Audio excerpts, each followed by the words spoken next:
Bismillahirrahmanirrahim. Siapa Dajjal?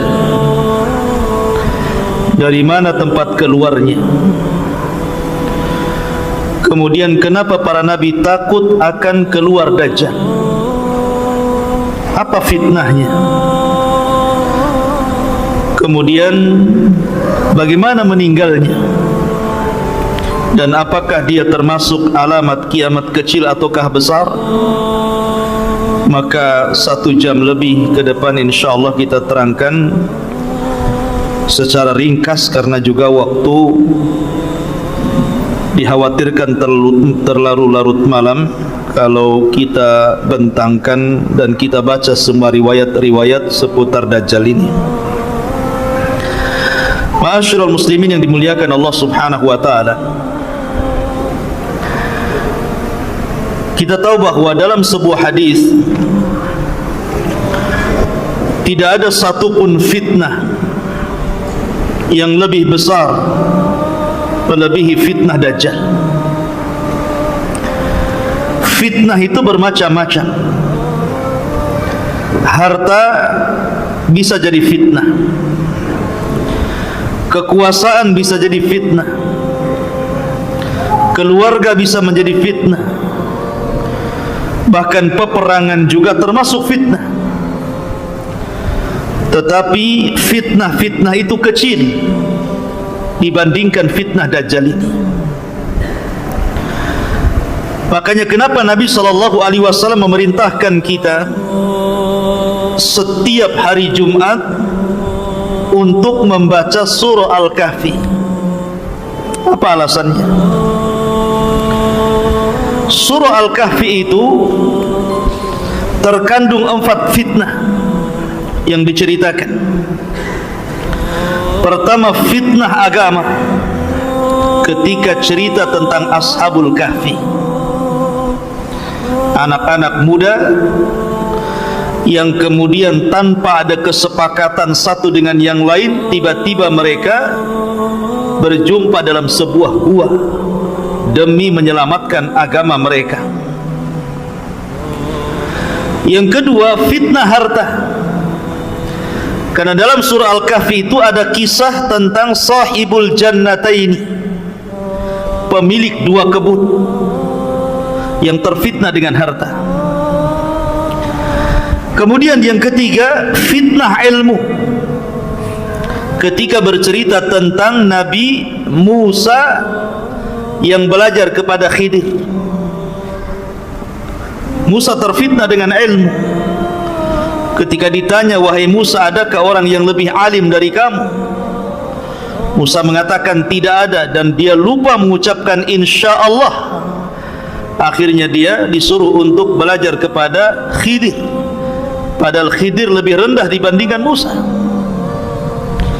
Kemudian yang keempat, fitnah kekuasaan, ketika bicara tentang Dzulqarnain, dan itu kisahnya ada dalam surah Al-Kahfi.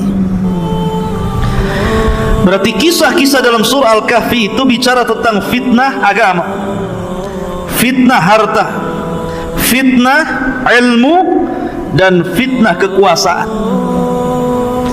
4-empatnya ada pada Dajjal. Ini 4 fitnah ini semua ada pada Dajjal. Pertama, fitnah agama. Dajjal akan memfitnah agama kita. Ketika dia datang kepada Al-A'rab, orang-orang Arab Badui,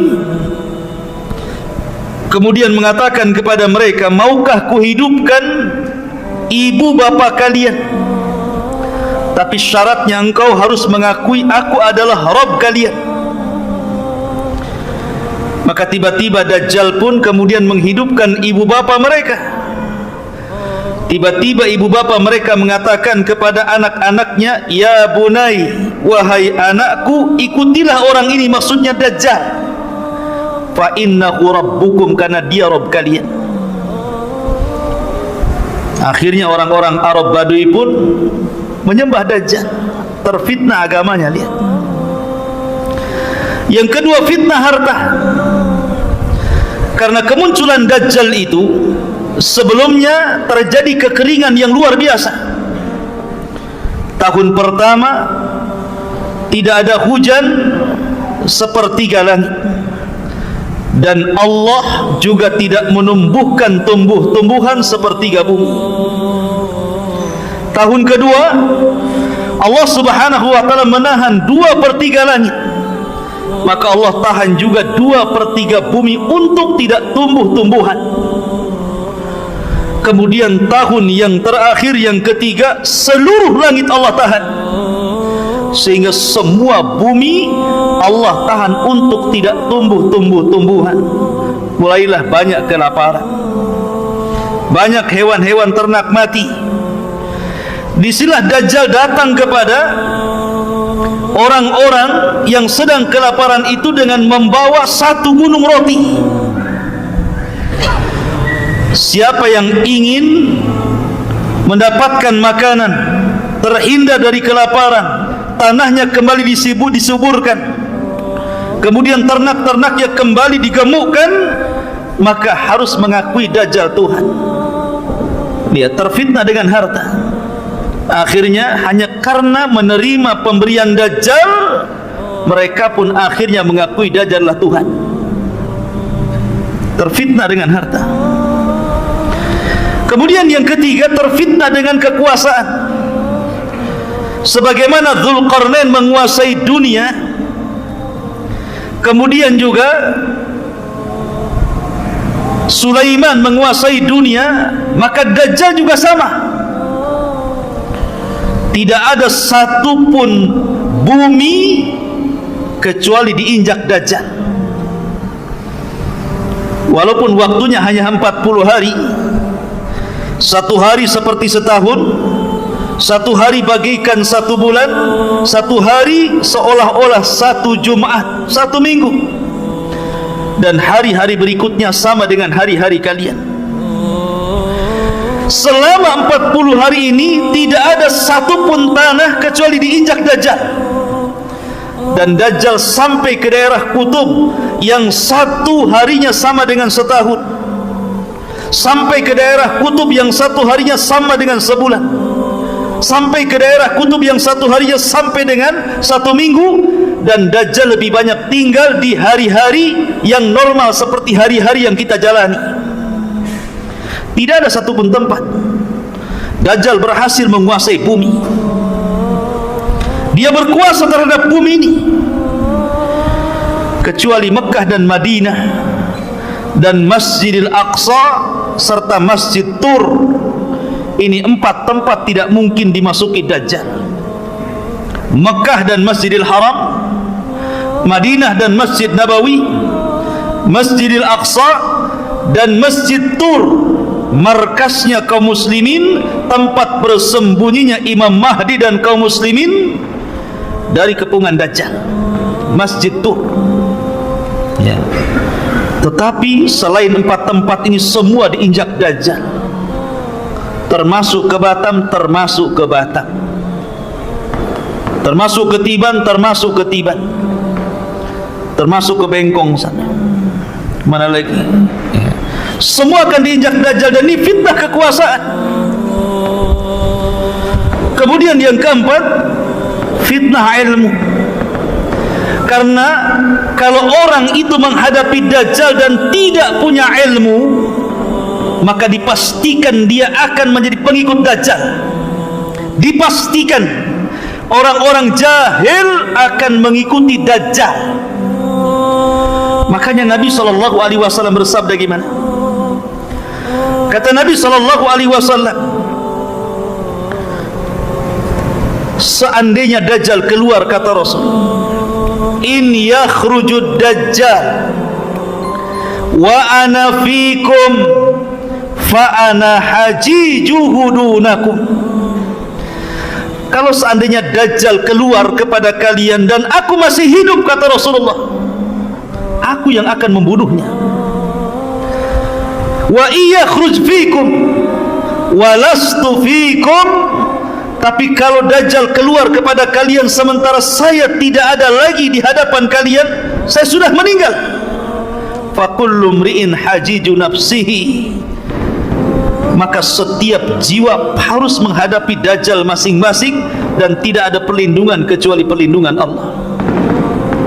Karena tidak ada yang bisa mengalahkan dajjal kecuali seorang nabi. Ada perang lagi di sini. Perang. Jadi di sini dajjal oleh Nabi SAW diancam, kalau dajjal itu keluar sementara aku hidup, aku yang akan membunuhnya, aku yang akan menghadapinya. Dari sini kata para ulama, tidak ada yang bisa menghadapi dajjal kecuali memiliki dua perkara: satu iman, yang kedua ilmu. Iman dan ilmu harus ada. Makanya Nabi SAW mengatakan, kalau dajjal hidup, aku yang akan menghadapinya kalau sama-sama hidup di zamanku. Karena tidak ada yang kuat imannya, tidak ada yang kuat ilmunya melebihi Rasul SAW. Makanya terkadang heran, terkadang kalau kita bicara dajjal, banyak juga yang komentar macam-macam. Imam Mahdi pasti keluar, tahun sekian pasti dajjal keluar. Pertanyaannya, sudah disiapkan gak imannya? Sudah disiapkan gak ilmunya? Jangan-jangan dajjal keluar, anda pula orang yang pertama kali berada di belakang dajjal. Dajjal itu bukan seperti Fir'aun. Dajjal itu bukan seperti Namrud. Fir'aun ngaku Tuhan, ngaku Tuhan. Namrud ngaku Tuhan. Bukhtun Nasr ngaku Tuhan. Dzunwas ngaku Tuhan. Tapi empat raja ini walaupun ngaku Tuhan, tidak punya kesaktian. Mereka berani memaksa orang untuk menuhankan hanya karena kekuasaan dan kekuatan pasukan. Kalau tidak mengakui saya Tuhan, ku bunuh, itu saja. Tapi tidak punya keanehan. Tidak seperti dajjal, Allah berikan keanehan. Walaupun sama-sama tidak memiliki rububiyah Allah Azza wa Jalla, tapi Allah mengizinkan kepada dajjal seolah-olah memiliki keanehan-keanehan dari rububiyah Allah Subhanahu wa ta'ala. Dan Allah menghendaki seperti itu karena sebuah hikmah yang Allah kehendaki. Dari situlah para nabi takut dengan fitnah dajjal ini.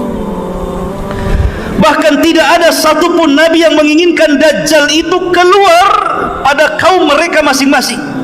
Tidak ada yang mau para nabi itu. Jangan sampai dajjal hidup di zaman Nabi Nuh, kata Nuh. Jangan sampai dajjal keluar di zaman Nabi Musa, kata Musa. Semua para nabi takut kalau dajjal itu muncul di zaman mereka. Dari situlah maka Nabi SAW bersabda dalam sebuah hadis, kata Nabi SAW, ma min nabiyyin illa hadzara qaumahu min fitnatil masihid dajjal. Tidak ada satupun nabi sejak zaman Nuh alaihi salatu wassalam sampai Nabi SAW kecuali semua memperingatkan umatnya akan bahaya dajjal. Para nabi takut, kalau boleh dajjal itu jangan muncul pada kaum mereka, karena itu akan membahayakan akidah umat-umat mereka. Karena digambarkan oleh Nabi SAW setelah meninggalnya Rasulullah, kemudian umat ini semakin jauh, semakin jauh. Kata Nabi SAW dalam hadis Anas bin Malik radhiyallahu an, walladzi nafsi biyadihi, demi zat yang jiwaku berada di tangannya, la ya'ti zamanun illa walladzi ba'dahu syarru minhu. Tidak ada sebuah zaman yang datang kecuali setelahnya pasti lebih buruk daripada sebelumnya. Dan ketika umat semakin buruk, ketika umat jauh daripada Al-Quran, umat jauh daripada sunnah Rasulullah. Kemudian umat sudah tidak menyebut-nyebut Dajjal lagi. Kata Nabi SAW, la yakhrujud Dajjal hatta yadhhaban nas an dhikrihi wa hatta tatrukal a'immatu dhikrahu alal manabir. Tidak mungkin Dajjal muncul, Dajjal keluar, kecuali ketika manusia sudah mulai melupakan siapa Dajjal. Ketika para ulama sudah mulai tidak membicarakan Dajjal di mimbar-mimbar mereka. Kata Nabi SAW, la yakhrujud Dajjal. Tidak mungkin Dajjal keluar sampai betul-betul dilupakan manusia. Orang sudah tidak kenal Dajjal, tidak pernah diceritakan, tidak pernah didongengkan bagaimana bahayanya, bagaimana cara menghadapinya. Orang sudah tidak kenal. Karena Dajjal itu tidak keluar kecuali ala khiffatin minad dini wa qillatin minal ilmi. Dajjal tidak mungkin keluar kecuali ketika manusia mulai meremehkan agama dan mulai meremehkan ilmu. Orang kalau sudah tidak peduli dengan agama, orang kalau sudah tidak peduli lagi dengan ilmu, jarang hadir di majelis ilmu, kemudian berangan-angan Dajjal pasti keluar. Kalau pendapat saya harus keluar di tahun 2024 nih. Seolah-olah dia bisa menghadapi Dajjal. Di majelis ilmu saja jarang hadir, ngaji pakai YouTube, Syekh Google, Syekh YouTube. Ya. Kalau anda ingin menghadapi Dajjal, hadir di majelis ilmu. Bukan hanya semangat saja, Imam Mahdi pasti keluar, Dajjal akan muncul, kita akan hadapi, kita perangi Dajjal. Wah, kayak iya saja dia. Emang siapa anda kan itu? Ngaji saja tidak pernah, hadir di majelis ilmu juga tidak pernah. Menguatkan ilmu itu bukan hanya cerita Dajjal, hadir di majelis Dajjal saja. Anda harus kuatkan bab tauhid, Anda harus kuatkan bab akidah, Anda harus kuatkan bab manhaj, bab fikih, semua harus dipelajari. Ilmu itu kan bukan ilmu akhir zaman saja ya, tapi ilmu itu mencakup seluruh agama. Baru kuat ilmunya, baru bisa menghadapi Dajjal. Tapi saya sudah tahu ciri-cirinya Ustaz. Iya, tahu ciri-cirinya. Pas ketemu, jangan-jangan anda pula yang pertama menahankan Dajjal. Karena ada orang diceritakan dia merasa mampu melawan Dajjal, dicarinya Dajjal. Pas ketemu kelepek-kelepek dia ikut Dajjal ya.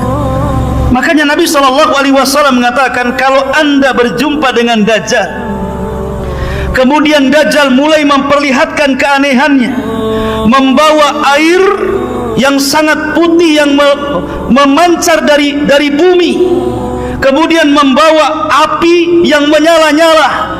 Kata Nabi SAW, ini karena kasih sayangnya Rasul kepada kita loh ya. Pejamkan mata. Kita disuruh memejamkan mata, kemudian masuklah ke dalam api yang hakikatnya itu dia air. Sebab kalau seandainya kita tidak memejamkan mata, kemudian mata kita melek, tentu kita akan termengaruh, justru masuk ke dalam air yang hakikatnya itu adalah api, dan kita akan masuk ke dalam neraka. Lihat bagaimana Nabi SAW sayang dengan kita, suruh memejamkan mata ya. Ma'asyiral muslimin yang dimuliakan Allah Subhanahu wa ta'ala. Bicara Dajjal, Dajjal itu tidak mungkin keluar kecuali karena ghadbah yaghdhibuha, karena sebuah kemarahan yang disulut, maka dia keluar. Di zaman Nabi SAW, Abdullah bin Umar radhiyallahu an yang bersumpah bahwa Ibnu Sayyad adalah Dajjal. Suatu ketika dia berpapasan dengan Ibnu Sayyad yang sudah dewasa. Tiba-tiba terjadi komunikasi, kemudian berselisih pendapat. Akhirnya Abdullah bin Umar menampar Ibnu Sayyad, kemudian pergi. Ibnu Sayyad marah, kemudian dia sembunyi di rumah Hafsah. Maka kemudian Hafsah pun mengatakan kepada Abdullah bin Umar, adiknya, saudaranya, karena sama-sama anak Umar bin Khattab radhiyallahu anhu, dan mengatakan, wahai Abdullah bin Umar, aku pernah mendengar Rasul bersabda, la yakhrujud dajjal illa ala ghadbatin yaghdhibuha. Tidak mungkin Dajjal keluar kecuali karena ada yang menyulut kemarahannya. Dan di akhir zaman Dajjal itu keluar karena terpancing dengan kemarahan terhadap orang Yahudi. Karena sebelum terjadi atau sebelum Dajjal ini keluar, ikhwatu fiddin, maka sebelumnya terjadi perang yang sangat dahsyat yang disebut dengan Malhamatul Kubra. Perang yang luar biasa antara pasukan kaum muslimin melawan orang-orang Nasrani yang disebut dengan Malhamatul Kubra. Kenapa Malhamah? Kenapa Kubra? Malhamah itu diambil dari kata lahmun, artinya daging, daging yang berhamburan. Karena sebagian ulama mengatakan bahwa perang itu akan terjadi kembali ke zaman Rasul, kembali ke pedang, kembali ke panah, kembali ke tombak, kembali ke kuda, ke unta, ke baju besi dan yang lainnya. Sehingga setiap sabetan-sabetan pedang itu akan melemparkan daging-daging yang kena sabetan ke langit. Maka ini disebut Malhamah Kubro, yang sangat besar, artinya perang yang maha dahsyat. Ya. Ma'asyiral muslimin yang dimuliakan, padahal sebelumnya antara kaum muslimin dengan orang Nasrani ini berdamai untuk memerangi musuh-musuh di belakang mereka. Tapi kemudian setelah musuh itu dikalahkan, tiba-tiba orang Nasrani, mereka berkhianat, kemudian mengatakan ghalabas salib, ghalabas salib, salib telah menang, salib telah menang. Maka marah orang Islam dan mengatakan balillah ghalab, Allah yang menang, bukan salib yang menang. Maka dibunuhlah orang Nasrani itu. Terjadi kekacauan, tidak terima, akhirnya berhadap-hadapan, terjadilah siap peperangan yang sangat dahsyat. Itulah Armageddon, atau dalam bahasa kita Malhamatul Kubra. Lah orang-orang Yahudi itu bersembunyi di Palestina sana. Mereka tidak bersuara dan tidak mengibarkan bendera. Akhirnya kemudian Muslim berperang melawan Nasrani, dan orang Islam berhasil menyerang orang-orang Nasrani sampai ke jantung kota Eropa sana, sampai dimenangkan kaum muslimin. Sampai dijelaskan bahwa ketika peperangan ini dimenangkan, kaum muslimin meletakkan senjata-senjata mereka di pohon zaitun. Maka melihat orang Yahudi ketakutan, Dajjal marah, dan tidaklah Dajjal keluar kecuali bi ghadbatin yaghdhibuha, karena kemarahan yang disulut orang-orang Yahudi. Marah Dajjal kepada orang Yahudi, kenapa kamu diam saja, gitu bahasanya. Maka bangkitlah Dajjal. Dari mana Dajjal? Dalam hadis yang sahih, keluar dari Khurasan. Di mana Khurasan? Di Asfahan. Di mana Asfahan? Di Iran. Di situ sudah ditunggu di kampung Yahudi 70.000 pasukan orang-orang Yahudi Asfahan, lengkap dengan atribut Yahudi di kepalanya. Alaihim toyalis, kata Rasulullah. Maka Dajjal pun keluar antara Irak dan Syam, mulai dia membuat fitnah. Syekh Utsaimin rahimahullahu ta'ala menyebutkan dalam kitab Syarhul Mumti, Dajjal ini awal keluarnya tidak langsung aku Tuhan. Dia pura-pura jadi orang baik, pura-pura jadi ahli ibadah, pura-pura ngaku muslim, supaya bisa mendekati orang-orang. Lama-lama ngaku nabi. Maka orang-orang pun kemudian menjauhi Dajjal ini, karena orang-orang Islam Mereka sangat yakin tidak ada nabi, la nabiyya ba'di, tidak ada nabi sepeninggal Rasul sallallahu alaihi wasallam. Ketika tidak laku ngaku nabi, maka Dajjal mulai mengaku Tuhan. Ketika dia mulai mengaku Tuhan, itulah mulai nampak ciri-ciri fisik Dajjal yang disabdakan Nabi sallallahu alaihi wasallam. Apa ciri fisiknya? Mulailah Dajjal nampak ciri fisiknya, rajulun, seorang laki-laki, syab, anak muda, ahmar, kulitnya kemerah-merahan, qasir, orangnya pendek, gemuk, kemudian afhaj, kakinya bengkok, ja'dur ra'si, rambutnya keriting, ajlal jabhah, kemudian dahinya lebar, aridatun nahri, bidang dadanya, mamsuhul ainil yumna, sebagian matanya buta sebelah, dan yang melihat seperti buah anggur yang menonjol ke depan, sangat aib, nampak tidak baik, tidak memiliki muka yang buruk Dajjal itu.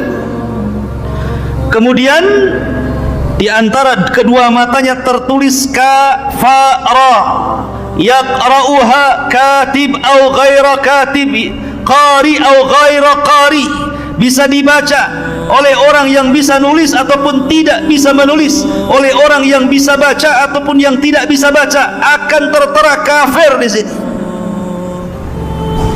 Bukan non muslimnya, kafir. Kemudian setelah itu Dajjal tidak mungkin punya keturunan, akim la yulad. Dan Dajjal memiliki kendaraan khimar yang sangat besar. Yang khimar ini bisa berkeliling dunia seperti hujan yang dihempas angin, sehingga mudah untuk kesana dan kemari. Dan diikuti 70.000 area Yahudi Asfahan. Lihat ikhwan, kira-kira tampang yang seperti ini ganteng apa jelek? Tampang yang seperti ini gagah atau tidak gagah? Tidak gagah. Jalannya saja bengkok kakinya. Tapi bukan berarti kalau ada orang yang bengkok kakinya, awas Dajjal. Ya. Kemudian matanya cuma satu. Kemudian kriwel. Kemudian tertulis kafir dan nggak bisa dihapus. Ya.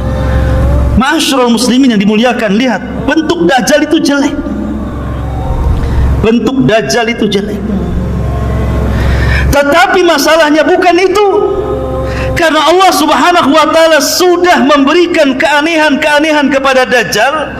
Dia mampu melakukan apa-apa yang tidak bisa dilakukan manusia. Manusia biasa, tukang sihir sekalipun tidak bisa. Karena dia pakarnya di atas tukang-tukang sihir. Ya. Dia rajanya tukang sihir.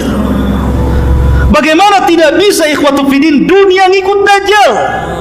Bukan Dajjal ngikut dunia. Kata Dajjal, hei bumi, keluarkan pembendaharaanmu. Langsung keluar emas, keluar perak, keluar jamrud, keluar perhiasan macam-macam. Ya. Kalau Dajjal mengatakan kepada langit, hujan kamu, maka langit hujan. Kalau dia mengatakan kepadamu, tumbuh kamu, tumbuh. Mau buah apa? Mangga, duren, pisang, apa? Sebutkan. Gimana orang-orang tidak terpikat dengan Dajjal? Walaupun jelek kayak gitu, ya orang-orang tertariklah dengan Dajjal. Maaf ya, apalagi ibu-ibu itu suka kali sama Dajjal itu. Ya. Kenapa coba yang banyak nanti di akhir zaman para pengikut Dajjal itu ibu-ibu? Karena kesenangan ibu-ibu itu berbeda dengan kesenangan bapak-bapak. Bapak-bapak itu senangnya cuma satu, perempuan. Makanya kalau dia gabung di grup cerita poligami saja. Tapi kalau ibu-ibu grupnya itu isinya gambar tas, gambar baju, gambar gelang, ya kan Bu ya? Jarang cerita, bilang cerita bapak poligami, jarang. Marah yang ada. Ya. Artinya kesenangan ibu-ibu itu kepada harta lebih, makanya terfitnah dengan harta. Apapun yang dimau ibu-ibu sama Dajjal, mau apa? Mau tas? Merek apa? Semua dikasih. Sehingga karena kejahilannya, karena ta'assubnya, karena mengikuti hawa nafsu dan perasaannya, sehingga para wanita akan lebih banyak menjadi pengikut Dajjal dibandingkan laki-laki. Sampai karena takutnya bapak-bapak kepada ibu, pulang dia, dicarinya anak perempuannya, dicarinya ibunya, dicarinya saudarinya, dicarinya bibinya, dirantai, jangan sampai berjumpa dengan Dajjal, sampai dirantai. Tapi jangan dirantai dari sekarang ya, nanti kalau keluar Dajjal. Ma'asyiral muslimin yang dimuliakan Allah Azza wa Jalla. Tapi di sini ikhwatu fiddin, dengan melihat fisik Dajjal yang jelek itu, Dajjal ini mengaku Tuhan dan diberikan keanehan yang luar biasa. Anehnya, dia tidak bisa menghapus kafir di dahinya. Dia bisa mengatakan kepada langit, hujan kamu, hujan. Bumi tumbuh, tumbuh. Keluar kamu pendaraan bumi, keluar. Setiap datang ke sebuah desa, kalau mereka mau beriman kepada Dajjal, disuburkan, ternaknya digemukkan, kemudian makannya dicukupkan, semua kaya. Tapi dia tidak sanggup menghapus kalimat kafir. Dia tidak bisa menyembuhkan matanya. Dia tidak bisa menyembuhkan kedua kakinya yang bengkok. Dia tidak bisa merubah fisiknya supaya menjadi ganteng, supaya menjadi cantik. Tidak bisa. Kenapa coba? Untuk menunjukkan bahwa tidak ada yang sempurna kecuali Allah. Untuk menunjukkan bahwa tidak ada yang paling sempurna kecuali Allah. Dan itu menunjukkan akan keagungan dan kebesaran Allah Subhanahu wa ta'ala. Sehebat apapun makhluk, sesakti apapun makhluk, seluar biasa apapun makhluk, tidak bisa menandingi kekuasaan Allah, kemuliaan Allah, keagungan Allah. Maka siapa yang ingin mengagungkan Allah, lihat kekurangan makhluk. Lihat kekurangan makhluk. Kalau anda ingin mengagungkan Allah, lihat kekurangan makhluk. Baik makhluk itu orang baik, ataukah makhluk itu orang jahat? Saya contohkan. Nabi SAW baik atau jahat? Baik. Tapi Nabi SAW ketika perang Uhud, gigi gerhamnya pecah, berdarah. Kemudian serpihan helm perangnya nancap di pipinya dalam, sampai yang mencabut sahabat dengan giginya rompong. Ada bekas lukanya Rasulullah. Kenapa Rasul terluka? Kenapa gigi Rasul sampai pecah? Untuk menunjukkan bahwa sekalipun dia Nabi, sekalipun dia Rasul, sekalipun diberikan mukjizat, tetap saja ada kekurangannya di situ. Karena tidak ada yang sempurna kecuali Allah Subhanahu wa ta'ala. Makanya Dajjal itu sangat jelek. Sesakti apapun tidak bisa menghapus kafir di dahinya, tidak bisa meluruskan kakinya yang bengkok, tidak bisa kemudian mengobati matanya, untuk menunjukkan bahwa dia adalah makhluk dan di sana ada Khaliq Subhanahu wa ta'ala. Ma'asyiral muslimin yang dimuliakan Allah Subhanahu wa ta'ala,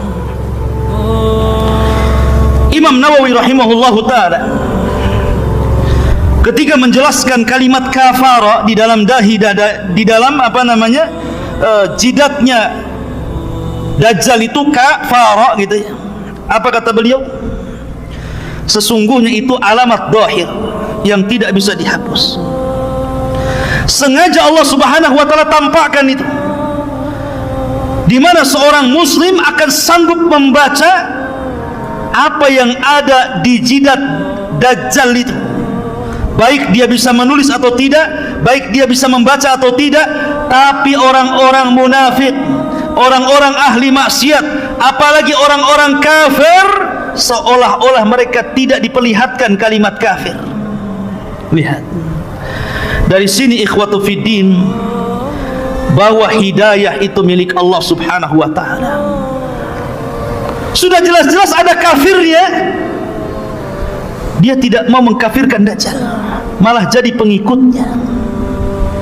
Itu tanda-tanda yang sudah jelas loh. Jelas-jelas saya ini kafir, kenapa kamu ikut orang kafir gitu. Tapi sekali lagi, hidayah milik Allah. Kalau Allah hendak memberikan hidayah, maka tidak ada yang bisa menyesatkannya. Tapi kalau Allah hendak menyesatkan, tidak ada yang sanggup memberikan hidayah. Perhatikan firman Allah subhanahu wa ta'ala, ikhwan. Allah subhanahu wa ta'ala berfirman ketika bicara tentang kinayah seorang nabi di dalam Al-Quranul Karim.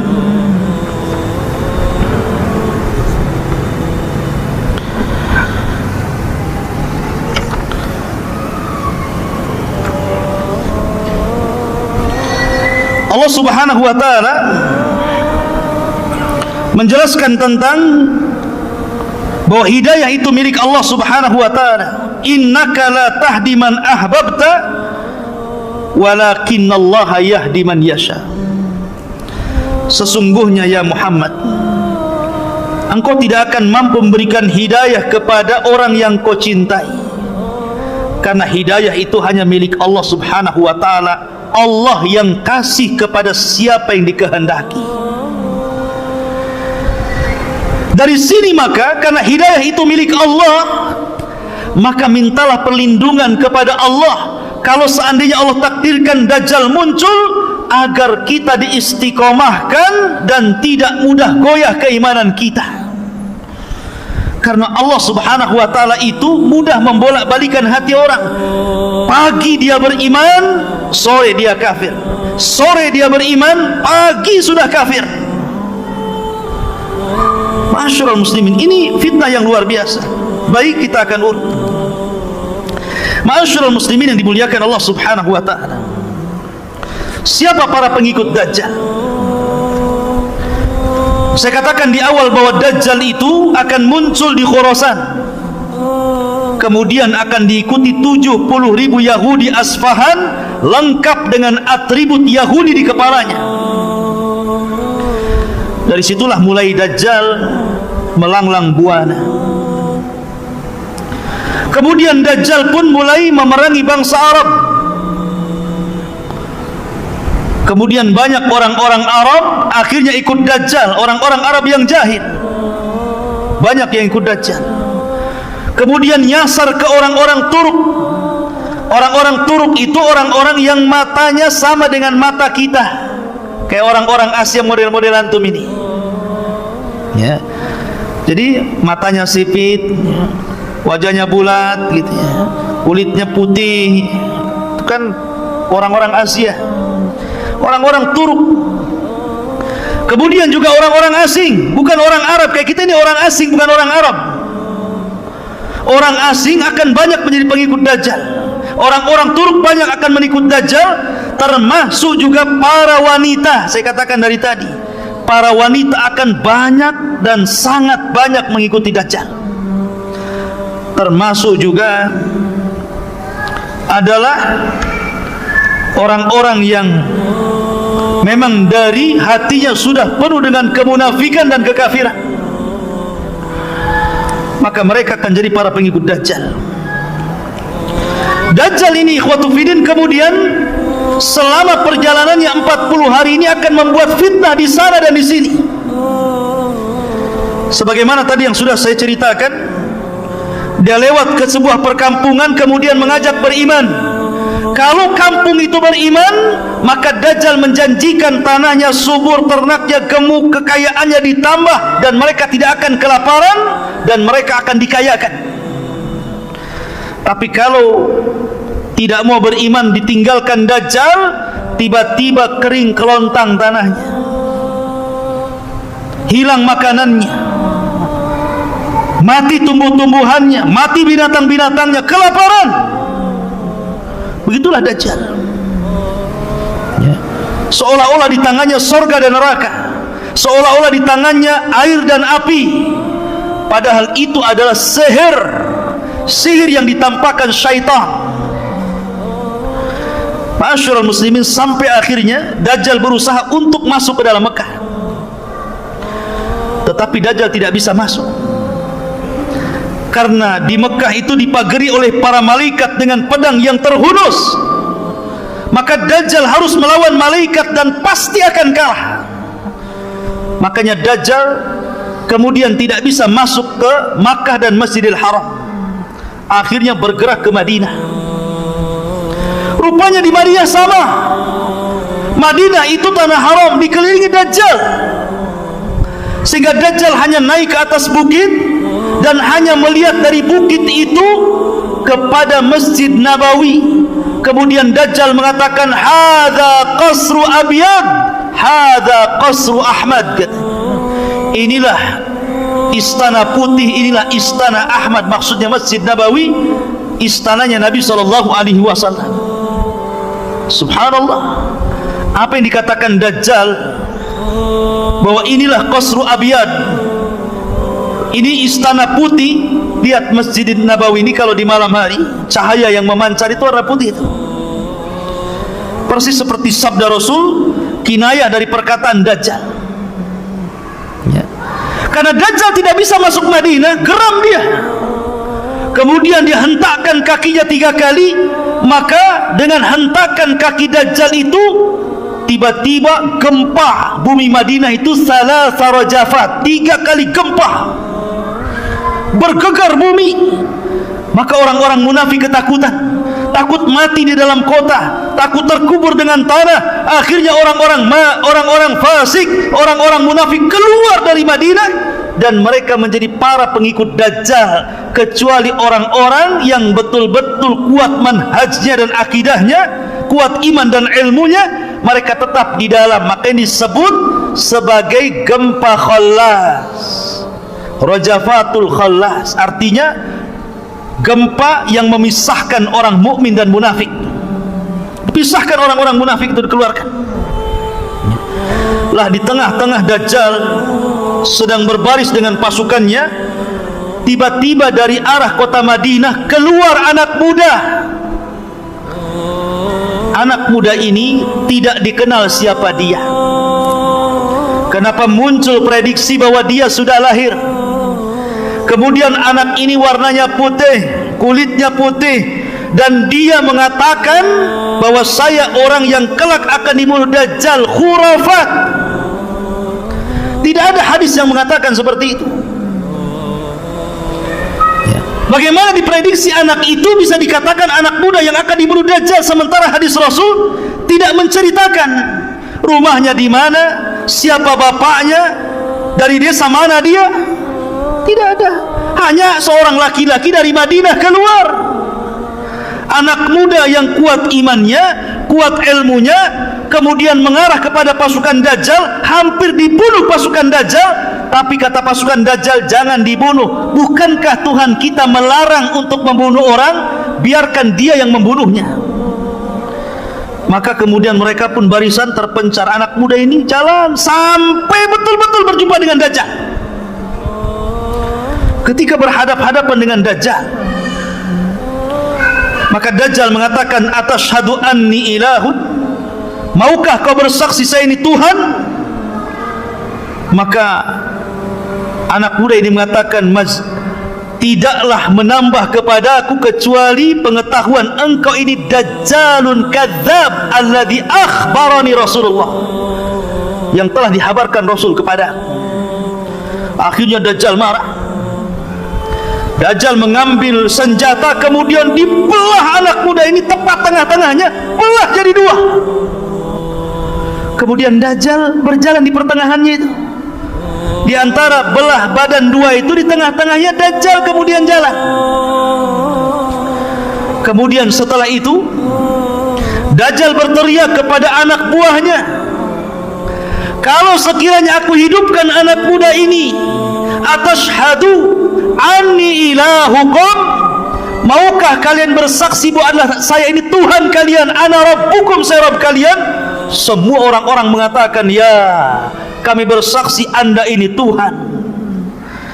Maka oleh Dajjal pun dihidupkan anak muda itu yang sudah terbelah dua itu, berceceran darah ke sana kemari, tiba-tiba dihidupkan kembali. Ilmu apa itu? Rawa rontek. Bukan rawa rontek, ini di atasnya rawa rontek lagi ini. Ya. Ini ilmunya Dajjal, ilmu sihir. Ketika anak muda ini dihidupkan, kata Dajjal, sudah tahu kesaktianku, maukah kau akui aku adalah Tuhan? Kata anak muda ini, tidaklah, kata anak muda ini, setelah kejadian ini tidaklah menambah kepadaku kecuali engkau itu Dajjalun kadzab, akhbarani Rasulullah. Makin yakin kau ini Dajjal yang dihabarkan Rasulullah. Maka Dajjal ngamuk, hampir-hampir dia membunuh anak muda, tapi tidak bisa. Dajjal sudah hilang kesaktiannya, tidak bisa lagi membunuh anak muda itu. Akhirnya karena takut aibnya, padahal sebenarnya anak muda ini sudah bicara dengan orang-orang, jangan percaya dia, kejadian itu hanya satu kali, tidak mungkin diulang lagi. Tapi dasar orang yang sudah buta hatinya, buta matanya, buta hidayah, maka tidak didengar ucapan anak muda itu. Akhirnya anak muda itu dilempar ke dalam api yang hakikatnya itu air. Padahal anak muda sudah mengatakan dia tidak mungkin bisa mengulang lagi, tidak mungkin membunuh. Tapi biar kelihatan bahwa Dajjal sakti, dilemparnya ke dalam api, tidak jadi dibunuh. Ma'asyiral muslimin yang dimuliakan Allah Azza wa Jalla. Akhirnya Dajjal pun mulai melanglang buana ke sana kemari, menyesatkan manusia sebanyak-banyaknya, dan inilah fitnah yang paling besar. Nabi SAW bersabda, Allahumma la taj'al musibatana fi dinina, ya Allah, jangan kau jadikan musibahku menimpa kepada agamaku. Dan Dajjal ini fitnahnya soal agama, betul-betul disesatkan kita ini, dirubah agama kita ini. Makanya kenapa wajar kalau para nabi itu sangat memperingatkan umatnya tentang bahaya Dajjal. Nuh mengatakan kepada umatnya, hati-hati Dajjal, hati-hati dengan Dajjal. Nabi Syuaib mengatakan kepada umatnya, hati-hati dengan Dajjal. Nabi Saleh, Nabi Lut, Nabi Ibrahim, Nabi Musa, Nabi Isa, seluruh para nabi mengatakan kepada umatnya, hati-hati dengan fitnah Dajjal. Termasuk Rasulullah, termasuk Rasulullah. Nabi SAW sangat ketakutan, sehingga Rasul mengatakan kepada para sahabatnya, mundu khalaqallahu Adam ila qiyamis saati a'zam fitnah min fitnatil masih Dajjal. Sejak Allah ciptakan Adam sampai kiamat dibangkitkan, tidak ada fitnah yang lebih besar melebihi fitnah Dajjal, kata Rasulullah. Akhirnya sahabat ketakutan lah, karena Rasul mengatakan seperti itu. Apalagi Rasul itu kalau cerita Dajjal terus saja bercerita, kadang di mimbar Jumat, kadang di khutbah-khutbahnya, kadang ketika menasihati dalam peperangan, kadang ketika ngobrol, selalu bercerita Dajjal. Gimana sahabat gak takut? Sehingga sahabat mengatakan, karena engkau selalu bercerita Dajjal ya Rasulullah, hatta dhananna annahu fi ta'ifatin nakhli, sampai kami para sahabat menyangka seolah-olah Dajjal itu sedang bersembunyi di kebun kurma Madinah. Saking takutnya para sahabat, jangan-jangan Dajjal itu sudah ada di kebun kurma Madinah, karena Rasul selalu bercerita tentang Dajjal. Dan begitulah caranya para nabi untuk menghindarkan kemunculan Dajjal, dengan cara berbicara banyak tentang Dajjal. Karena Dajjal tidak mungkin keluar kecuali kalau orang sudah berhenti menyebut-nyebut tentang Dajjal. Maka ceritakan Dajjal kepada anak-anak Anda, ceritakan kepada anak-anak kita tentang bahaya Dajjal. Nah, Dajjal ini begini-begini. Sudahlah cerita-cerita dua anak botak itu nggak usah diceritakan. Tidak perlu cerita tentang kura-kura ini itu, tidak perlu. Dari sekarang ceritakan tentang Dajjal. ceritakan tentang Ya'juj dan Ma'juj, ceritakan tentang turunnya Isa, ceritakan tentang Rasulullah, para sahabat. Gantilah sekarang cerita-cerita di rumah itu, karena Dajjal tidak mungkin keluar, bahkan akan gagal keluar di tahun 2022 kalau anda terus cerita Dajjal. Ya, memang kan begitu hadisnya. Ya, supaya enggak keluar tahun 2022 apa? Perbanyak cerita Dajjal. Ceritakan Dajjal di mana-mana. Enggak keluar itu. Karena Rasul yang mengatakan, la yakhrujud Dajjal hatta yadhhaban nas an dzikrihi wa tatrukal a'immatu dzikrahu 'alal manabir. Tidak mungkin Dajjal keluar sampai manusia berhenti menyebutnya. Para dai, para duat berhenti menyebut di mimbar-mimbarnya. Ketika manusia sudah lalai, Dajjal keluar.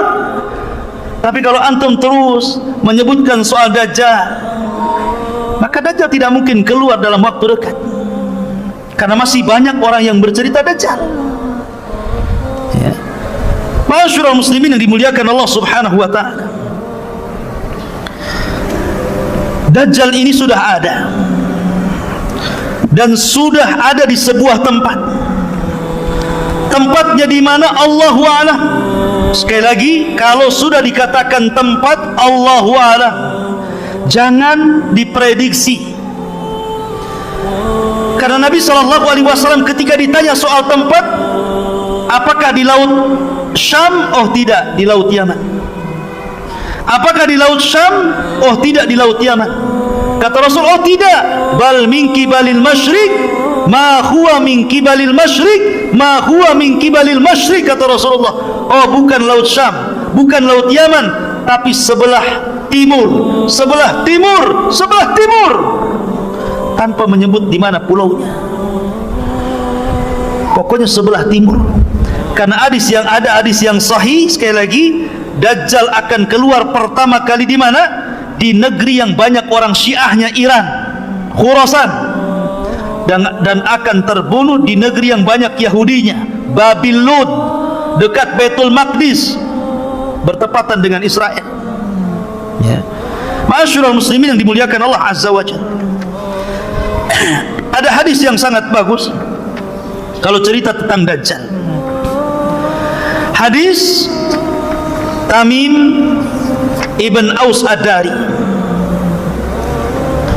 Tamim Ibn Aus Ad-Dari ini, ikhwatu fiddin, adalah seorang sahabat. Dulunya Nasrani, kemudian masuk Islam. Tamim Ad-Dari ini ahli ibadah, termasuk ahli ibadah Palestina.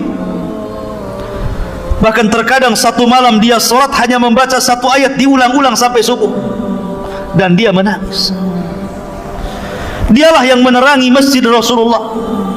Dia pula yang membuatkan mimbar Rasul sallallahu alaihi wasallam. Tamim Ibn Aus Ad-Dari, orang yang sangat dihormati Umar bin Khattab karena punya karamah yang zahirah, yang nampak.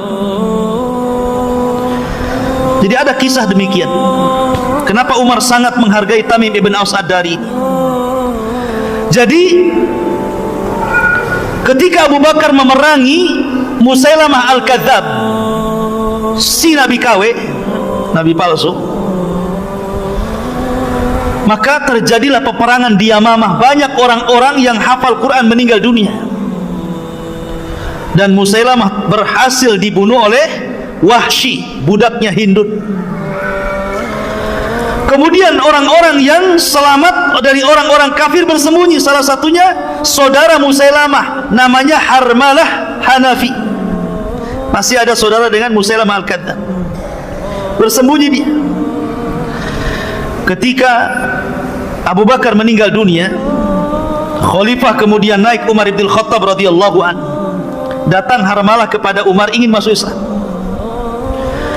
Kemudian dia mengatakan, ya Umar, inni taib qabla an taqdiru alayya. Ya Umar, saya bertobat kepada Allah, saya ingin masuk Islam sebelum kau tangkap aku. Takut kalau sebelum ditangkap dia tidak bertobat, bisa dipenggal tuh. Maka dia mengatakan, saya tobat sebelum kau tangkap aku, katanya. Kata Umar bin Khattab, kalau engkau ingin bertobat, ingin belajar agama, pergi sana ke Palestina. Di sana ada Sayyidul Muslimin, pemimpinnya orang Muslim, Tamim ibn Aus Ad-Dari, ada di sana. Dan ingat, Tamim ibn Aus Ad-Dari ini punya kebiasaan suka memukul orang di samping kanan dan di samping kiri. Bukan dipukul keras-keras, tidak, ya ditepak gitu saja, tepak gitu. Kemudian ditarik tangannya, ayo makan di rumah. Selalu seperti itu. Siapapun yang duduk di samping kiri Tamim ibn Aus Ad-Dari, dia kebagian makan di rumahnya. Itu kebiasaannya, ngajak makan. Coba antum buat kayak gitu, biar saya bisa duduk di samping antum, ya kan? Jadi kebiasaan Tamim ngajak makan, masya Allah, ya, baiknya Tamim ibn Aus Ad-Dari ini. Jadi suatu ketika terjadi kebakaran hebat di Hurrah, satu tempat, api membumbung di mana-mana, kebakaran hebat. Datanglah Umar ibn Khattab kepada Tamim ibn Aus Ad-Dari dan mengatakan, ya Tamim, engkau harus menyelesaikan kebakaran itu. Ya, akhirnya kata Tamim, ma'ana ya Amirul Mu'minin, siapa saya wahai Amirul Mu'minin harus menyelesaikan kebakaran? Ya, kata Umar ibn Khattab, sudah, kau harus menyelesaikannya. Berangkatlah Umar ibn Khattab, Harmalah dan Tamim ibn Aus Ad-Dari. Sampai di tempat kebakaran, maka dia berdoa kepada Allah Azza wa Jalla, kemudian dikebaskan tangannya, padam semua apinya. Karamah, ikhwan, karamah namanya. Ya, kalau antum sampai 100 gini tetap ini nggak akan mati, ya, kecuali bawa mobil damkar, baru mati. Ya. Ini karamah Tamim ibn Aus Ad-Dari, ya. Lah, hebatnya di antara keutamaan Tamim bin Aus Ad-Dari ini, tidak ada sepanjang sejarah Rasul mengambil cerita dari sahabat kemudian diceritakan kembali ke sahabat, kecuali ceritanya Tamim ibn Aus Ad-Dari tentang Dajjal. Karena ceritanya Tamim persis seperti cerita Dajjal yang selalu Rasul ceritakan kepada para sahabatnya. Makanya Rasul SAW mengambil cerita Tamim kemudian diceritakan kepada para sahabatnya. Dan tidak pernah ada cerita sahabat diambil Rasulullah. Biasanya Rasul yang bercerita diambil sahabat. Ini cerita sahabat diambil Rasulullah, disampaikan kepada sahabat yang lainnya. Dan itu salah satu keutamaan Tamim bin Aus Ad-Dari. Suatu ketika, hadis ini dikeluarkan Imam Muslim dari hadis Fatimah ibn Qais. Kata Fatimah ibn Qais, aku mendengar ada seorang yang menyuruhkan as-salatul jami'ah. Kalau ada seruan as-salatul jami'ah, berarti ada sesuatu yang penting yang harus hadir di masjid.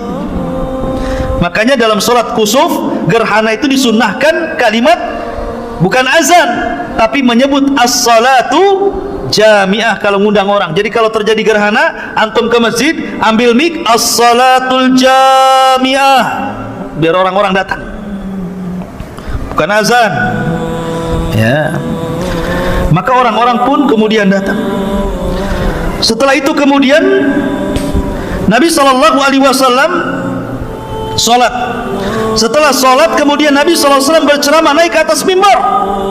Kata Nabi SAW, inni wallah ma jama'tukum li raghbatin wala li rahbatin. Kata Rasulullah, aku tidak mengumpulkan kalian karena ada perkara yang menyenangkan atau ada perkara yang menakutkan. Walakinni jama'tukum, tetapi sengaja aku kumpulkan kalian, li'anna Tamim ibn Aus Ad-Dari kana rajulan nasraniyan faja'a fabaya'a wa aslama wa haddatsani haditsan wafaqa alladzi kuntu uhadditsukum anil masihid dajjal. Akan tetapi, kata Rasul, sengaja aku kumpulkan kalian, ada seseorang namanya Tamim bin Aus Ad-Dari baru saja datang, berbaiat kepadaku, masuk Islam kepada agamaku. Dia menceritakan sebuah cerita persis seperti yang aku ceritakan kepada kalian tentang Dajjal.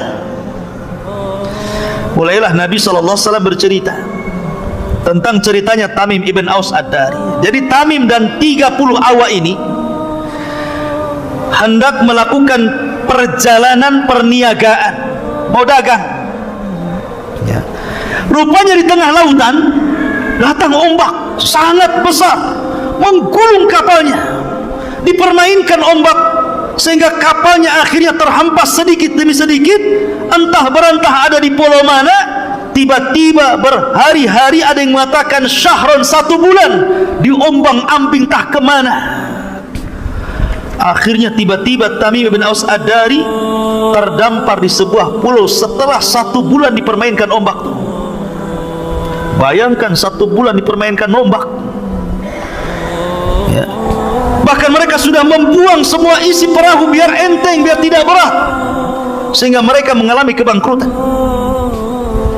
Ma'asyiral muslimin, setelah itu sampailah di sebuah jazirah, sebuah pulau apa yang jelas bukan pulau Socotra.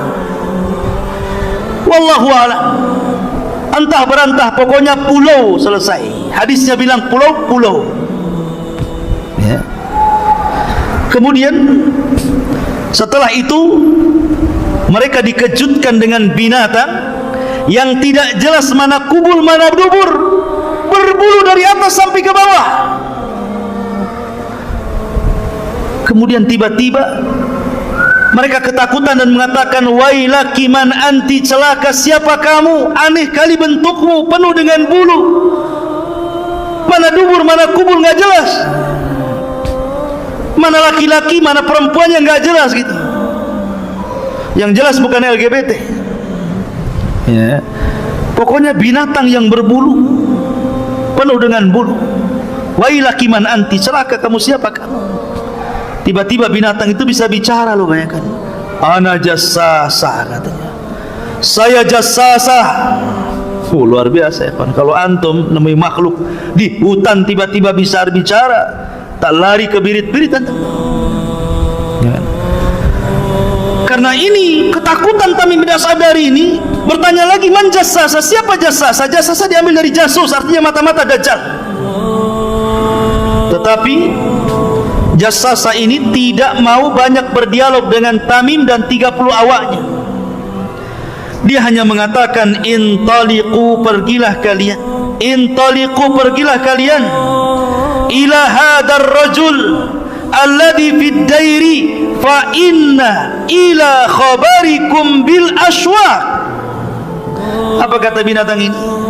Sudah, kalian pergi saja ke sana. Di sana ada tempat ibadah, dair, tempat ibadah yang sudah lama, sudah ditinggalkan penghuninya. Di situ ada laki-laki yang sudah lama merindukan kalian. Loh, kaget dia, kenal pun tidak, tiba-tiba dibilang merindukan kedatangan kalian. Akhirnya karena ketakutan dan penasaran, masuk juga ke dalam hutan. Rupanya ada tempat ibadah besar kayak masjid gini, tempat ibadah umat Islam ini. Kalau daerah itu tempat ibadah Nasrani, gereja lah gitu, dalam hutan. Tiba-tiba ada orang yang sangat besar dan dirantai kaki dan tangannya dan tengkuknya. Kemudian setelah berjumpa, mulailah kemudian di sini terjadi dialog. Orang ini mengatakan, Tamim ibn Aus Ad-Dari dan orang-orang yang dibawanya, wailaki man anti, wailaki man anti, celaka kamu siapa kamu. Ala qad qadartum ala khabari, sungguh kalian sebentar lagi akan tahu siapa aku, katanya. Jawabannya enak, siapa kamu? Sebentar lagi kamu akan tahu siapa aku, katanya. Menakutkan jawabannya.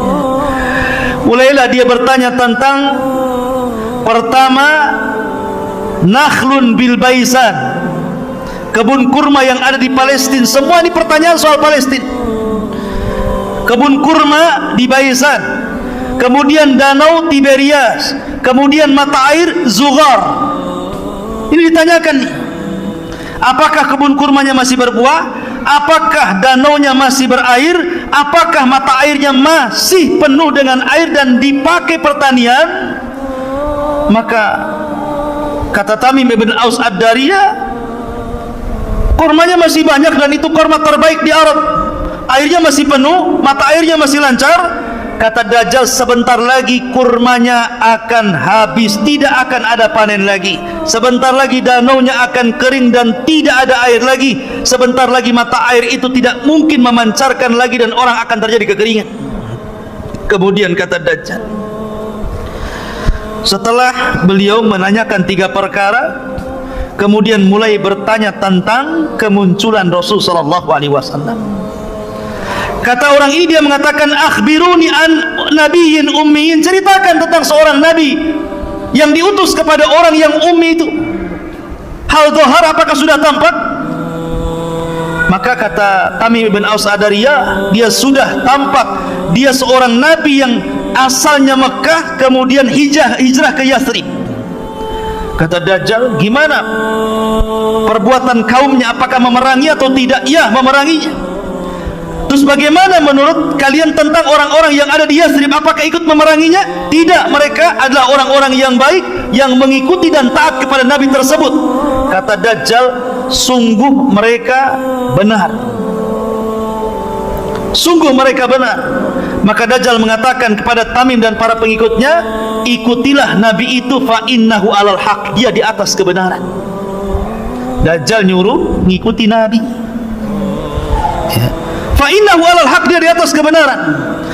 Maka akhirnya Dajjal mengatakan, sebentar lagi aku sudah akan diizinkan Allah untuk keluar, dan tidak ada satupun tapak di bumi ini melainkan aku injak kecuali Mekah dan Madinah dan Thayyibah. Madinah disebut Thayyibah, kata Dajjal. Kemudian Dajjal mengatakan, aku tidak bisa masuk ke 2 tempat tersebut karena ada malaikat yang menjaganya. Ketika Tamim menceritakan sampai di situ, Rasul mengambil tongkat, kemudian memukul-mukul dan mengatakan, hadhihi Thayyibah, hadhihi Thayyibah, inilah Madinah, inilah Madinah. Dengan bangganya, Dajjal tidak akan masuk di situ. Kemudian Nabi SAW mengatakan, sungguh aku sangat takjub dengan cerita Tamim. Sesungguhnya ceritanya sama dengan apa yang aku ceritakan kepada kalian, dan sesungguhnya Dajjal itu innahu min bahri Syam, innahu min bahril Yaman. Oh, Dajjal itu ada di laut Syam. Oh, bukan, ada di laut Yaman. La, bal hiya min kibalil masyriq, ma huwa min kibalil masyriq, ma huwa min kibalil masyriq, ma huwa wa aw'ama biyadihi ilal masyriq. Oh, bukan laut Yaman, bukan laut Syam, tapi Dajjal itu sebelah timur. Dajjal itu sebelah timur. Dajjal itu sebelah timur, dan dia mengisyaratkan dengan tangannya sebelah timur. Maka Dajjal tidak tahu di mana tempatnya, tapi dari hadis Tamim ibn Aus Ad-Dari bahwa Dajjal itu ada dan sudah muncul. Adapun hadis Nabi SAW bahwa tidak ada satupun jiwa yang hidup melebihi 100 tahun di zamanku, pasti dia sudah mati. Maka hadis ini umum, dan hadis Dajjal itu khusus. Maka Dajjal, pengecualian dari hadis ini termasuk juga iblis. Tidak bisa mati kan iblis itu, sejak zaman dulu sampai kiamat baru mati. Maka Dajjal juga sama diberikan usia panjang, ya. Lah ikhwatu fiddin, karena Dajjal itu dikabarkan oleh Rasul sudah ada dan sangat menakutkan fitnahnya, sehingga para sahabat menyangka bahwa Dajjal itu ada di kebun kurma Madinah. Sampai-sampai ketika ada kabar tentang anak kecil namanya Ibnu Sayyad atau Saf, itu mirip dengan Dajjal ciri-cirinya, sampai mereka khawatir, Dajjal sudah keluar. Padahal Ibnu Sayyad masih kecil, anak belum balik. Tapi Nabi SAW dia berusaha untuk mencari-cari kabarnya, apakah Ibnu Sayyad ini Dajjal kecil yang akan menjadi Dajjal besar kemudian yang akan keluar di akhir zaman. Maka dia mencoba untuk mencari-cari kabarnya. Dibawanya Umar, dibawanya Abu Bakar, kemudian dilihat-lihat. Rupanya Ibnu Sayyad ini anak kecil yang suka membawa kabar, kadang benar, kadang dusta, kadang hayal, kadang hakikat. Pokoknya dia punya ilmu dukun istilahnya. Kemudian Nabi mengetes dia. ya ibn Sayyad, inni khaba'tu laka khib'an. Hei Ibnu Sayyad, dia masih kecil Ibnu Sayyad ini, belum balik. Diajak dialog oleh Nabi SAW, kayak betul aja. Hei Ibnu Sayyad, di dada saya, kata Rasulullah, saya menyembunyikan beberapa kalimat. Ketika itu Rasul menyebutkan tentang surah Ad-Dukhan, fartaqib yawma ta'tis sama' bidukhanin mubin. Kata Ibnu Sayyad, dia tidak bisa menyebut dukhan. Maka Rasul mengatakan, ikhsha falan ta'dua qadrak, celaka engkau tidak bisa melewati takdirmu. Ada yang mengatakan bahwa karena Ibnu Sayyid masih kecil, kemudian pelat ngomongnya, dia tidak bisa menyebut dukhan, namanya masih kecil. Tapi ada juga yang mengatakan memang dia tidak bisa menyebut dukhan karena tidak mungkin dicampur adukan telah wahyu Allah dengan perkataan tukang sihir. Dia tidak bisa menyebut dukhan. Tapi dari situ ada sahabat yang bersumpah, ini Ibnu Sayyad ini nampaknya dajjal. Kok dia bisa menerka apa yang di hati Rasulullah? Maka Umar bersumpah dia dajjal, Abu Sa'id Al-Khudri bersumpah dia dajjal, Abdullah bin Umar bersumpah dia dajjal, Hafsah bersumpah dengan dia dajjal. Tapi Rasul tidak ikut bersumpah. Kenapa? Karena belum turun wahyu yang menjelaskan secara detail Ibnu Sayyad ini dajjal atau bukan dajjal. Masih nunggu wahyu. Sampai akhirnya Rasul punya siasat dengan Abu Bakar dan Umar, ingin mendatangi Ibnu Sayyad secara tiba-tiba, biar tahu Ibnu Sayyad dajjal atau bukan dajjal. Akhirnya datang secara tiba-tiba, rupanya ada ibunya. Tahu pula tuh Rasulullah SAW mendekati Ibnu Sayyad, kata ibunya, ya Saf, ataka Muhammadun, hei Saf, hati-hati tuh ada Muhammad datang kepadamu. Ketika Saf melirik, ternyata ada Rasulullah, lari dia bersembunyi di belakang punggung ibunya. Kata Nabi SAW, lau tarakathu ummuhu latabayyana amruhu. Kalau seandainya ibunya meninggalkan Ibnu Sayyad ini, tentu makin jelas apakah dia dajjal atau bukan dajjal. Tapi pendapat yang kuat, dia bukan dajjal yang akan keluar di akhir zaman. Iya, dia dajjal, tapi dajjal kecil. Dia seorang penyihir, dia seorang dukun, tapi dia bukan dajjal yang akan keluar di akhir zaman. Dalil yang paling kuat bahwa dia adalah bukan dajjal, karena Ibnu Sayyad itu tinggal di kota Madinah, sementara dajjal tidak mungkin masuk Madinah. Ibnu Sayyad masuk Islam, sementara dajjal kafir, tertulis kafarah. Dajjal tidak mungkin haji, sementara dia haji. Dajjal tidak punya anak, akim la yulad, dia banyak anaknya. Yang jadi masalah, dajjal itu yang paling kuat dalilnya adalah tidak bisa masuk kota Madinah dan kota Mekah, dan dia tinggal di Madinah dan haji ke Mekah. Tapi ada masalah lain. Ada hadis Nabi SAW bahwa Nabi SAW pernah bermimpi. Dalam hadis yang sahih itu Rasul bermimpi. Mimpinya Rasul itu sedang tawaf. Rasul sedang tawaf. Rupanya di tengah-tengah tawaf dia melihat seorang laki-laki yang sedang memegang bahu sebelah kanan dan kiri, kemudian rambutnya basah, kemudian orangnya cakep, ganteng. Kemudian Rasul bertanya, siapa orang itu? Maka orang-orang menyebutnya dialah Al-Masih Ibnu Maryam. Tiba-tiba Nabi SAW melihat yang lain pula di belakangnya, sama sedang menggandeng orang, tangannya sedang, yang satunya ke orang sebelah sini, yang satunya orangnya ke sebelah sini. Orangnya keriting, matanya buta sebelah, kemudian kakinya bengkok, berjalan tidak lurus.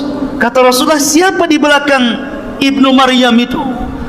Maka kemudian orang-orang mengatakan dialah Dajjal. Bagaimana mungkin Rasul bermimpi Dajjal sedang ada di tengah-tengah Ka'bah, di Masjidil Haram? Bukankah dia tidak akan masuk Madinah, sementara mimpi para nabi itu hak, tidak mungkin dusta? Ini yang jadi iskal. Maka dijawab oleh para ulama tentang hadis ini, karena hadis ini sahih. Maka para ulama mengatakan dan menjawab tentang hadis ini bahwa tidak semua mimpi para nabi itu dibawa kepada hakikat dohirnya. Tidak semua mimpi para nabi dibawa kepada hakikat dohirnya. Buktinya ketika dia bermimpi, Umar bin bermimpi bahwa dia pakai pakaian beberapa lapis, kemudian sampai diseret bajunya, kemudian dia nanya kepada Rasul tentang mimpi tersebut, maka Rasul menakwilkan itu soal agama. Kemudian Rasul SAW bermimpi bahwa dia mengeluarkan air dari tangannya, kemudian para sahabat banyak yang minum, kemudian sisa air itu oleh Rasul dibawa kepada Umar, kemudian minumlah wahai Umar. Maka hadis ini ditakwilkan bahwa Umar itu memiliki ilmu yang lebih dibandingkan orang lain.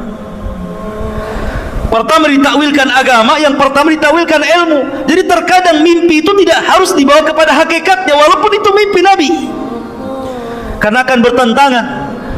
Boleh jadi takwilnya maknanya bahwa Isa bin Maryam inilah yang kelak akan membunuh Dajjal, karena sama-sama Al-Masih kan. Al-Masih Isa bin Maryam, Al-Masih Dajjal. Kalau Al-Masih ibni Maryam, Al-Masih itu memiliki makna fa'ilun.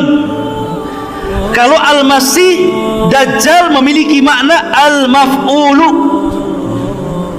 Itu perbedaannya. Kalau dalam bahasa Arab Al-Masih Isa, Al-Masih memiliki makna al-fa'il, dan Al-Masih Dajjal memiliki makna al-maf'ul. Apa maknanya?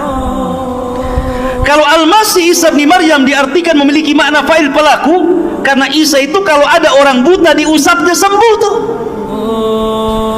Setiap dia mengusap orang buta sembuh, dia yang mengusap atas izin Allah sembuh. Tetapi Dajjal itu Al-Masih memiliki makna al-maf'ul, yang dihapus, karena matanya dihapus oleh Allah Azza wa Jalla sehingga buta sebelah. Ada juga yang mengatakan Al-Masih di sini artinya karena Dajjal itu berkeliling dunia selama 40 hari. Tidak ada satupun bumi kecuali diinjaknya. Tapi pendapat yang kuat disebutkan Al-Masih Dajjal dan Al-Masih Isa bin Maryam. Kalau Masih Isa bin Maryam Al-Masih Al-Huda, dan Al-Masih Ad-Dajjal itu Al-Masihud Dhalalah. Ma'asyiral muslimin yang dimuliakan Allah Azza wa Jalla. Lalu bagaimana caranya kita, sebelum saya bercerita tentang masalah Isa bin Maryam, bagaimana cara membunuh Dajjal?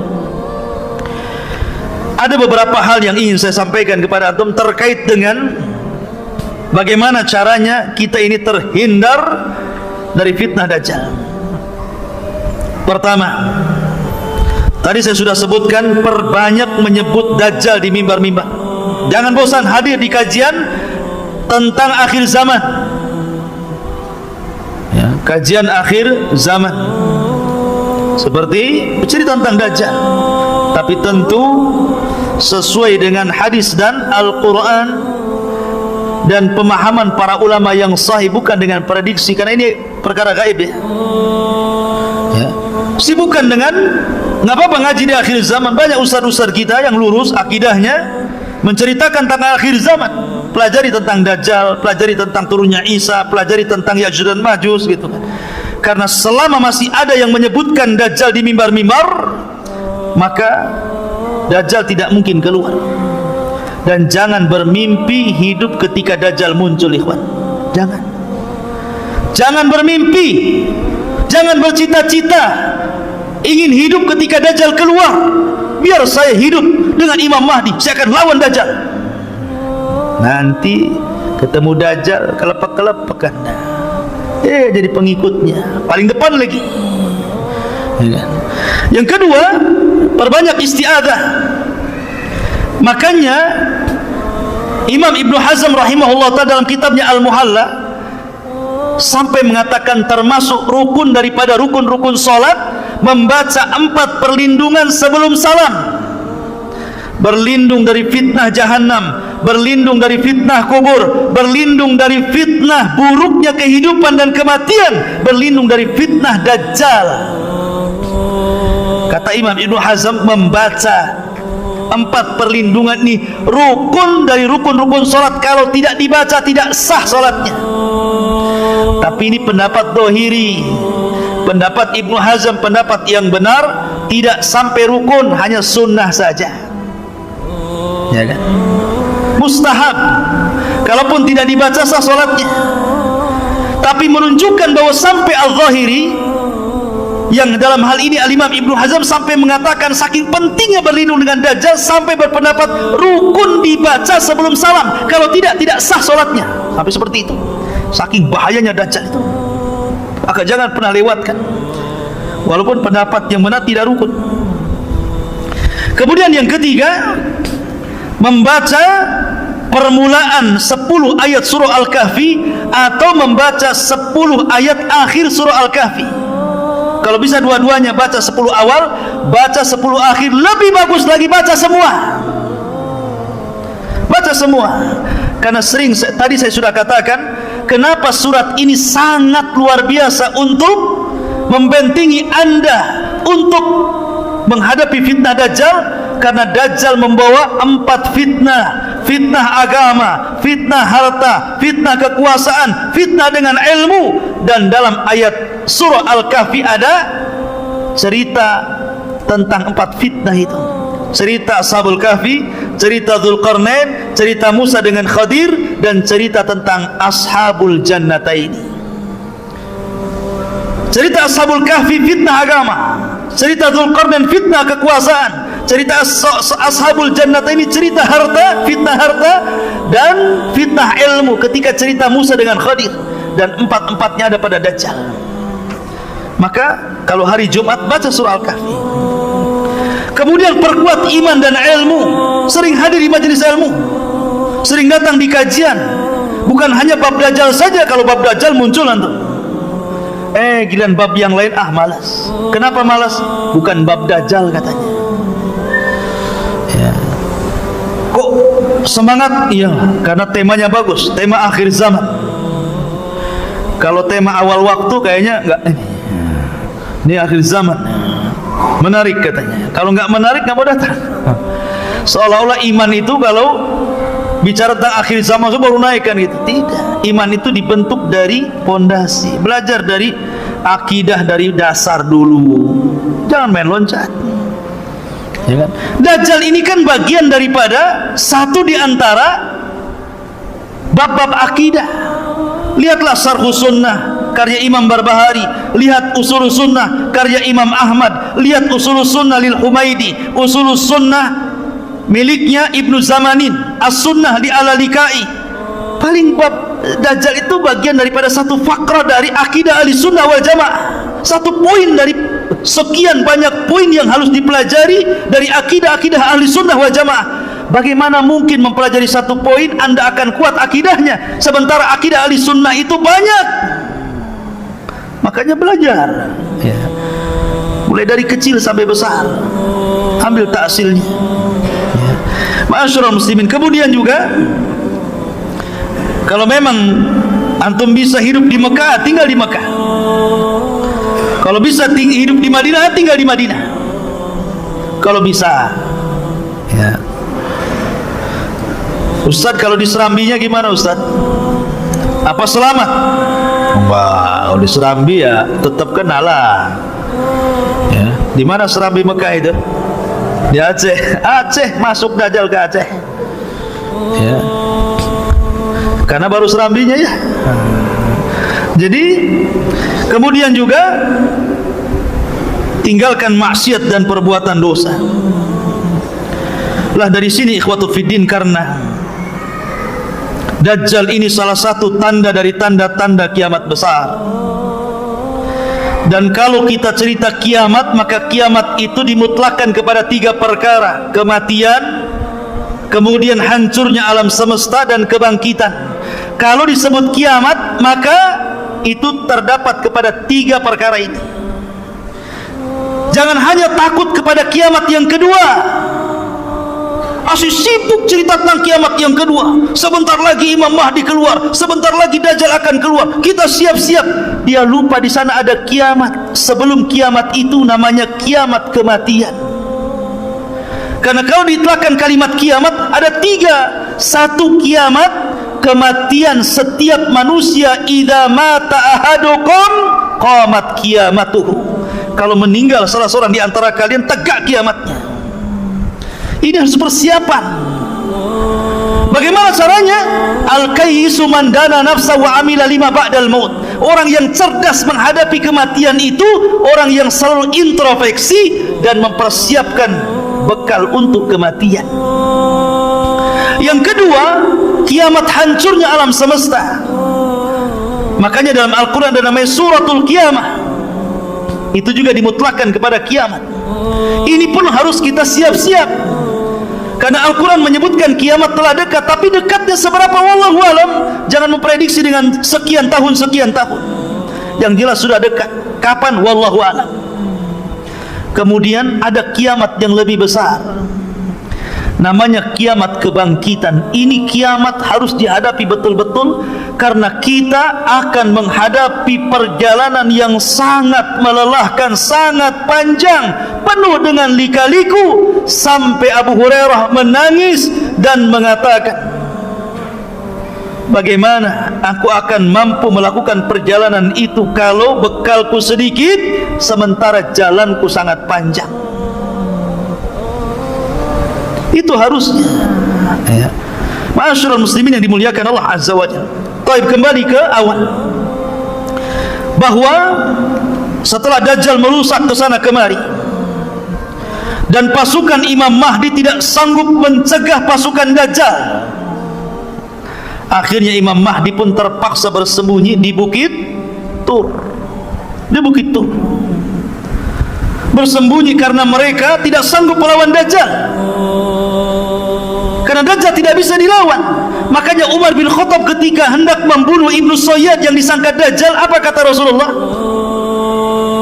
Ketika Umar mengatakan, ya Rasul, da'ni adrib unuqa, Rasul, biarkan ku penggal tu lehernya si Ibnu Sayyad itu, katanya. Kata Rasul, jangan.